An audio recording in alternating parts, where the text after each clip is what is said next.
ఇక ఏలూరు నగరాన్ని క్లీన్ గా తీర్చిదిద్దేందుకు మహిళలు నడుం బిగించాలన్నారు జిల్లా కలెక్టర్ వెట్రి సెల్వి. స్వచ్ఛాంధ్రలో భాగంగా మహిళలు తమ ఇంటి పరిసరాల నుంచి పరిశుభ్రతను మొదలు పెట్టాలని సూచించారు. రాష్ట్ర ప్రభుత్వం ఎంతో ప్రతిష్టాత్మకంగా చేపట్టిన స్వచ్ఛాంధ్ర స్వర్ణాంధ్ర కార్యక్రమాన్ని ఫైర్ స్టేషన్ సెంటర్లో జిల్లా కలెక్టర్ వెట్రి సెల్వి నిర్వహించారు. చుట్టుపక్కల ఉన్న పరిసరాలను శుభ్రం చేయడంతో పాటు ప్రజలకు పరిశుభ్రమైన అవగాహన కల్పించారు.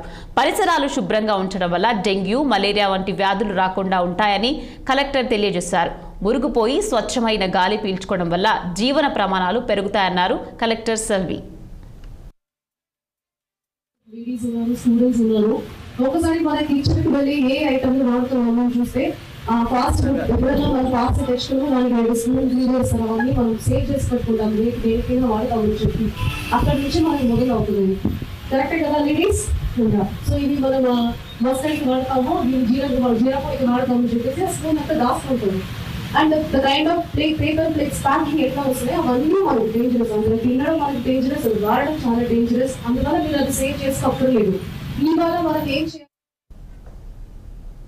కర్నూలు జిల్లాలో గత 3 దశాబ్దాలుగా ఎదురు చూస్తున్న టమాటో రైతుల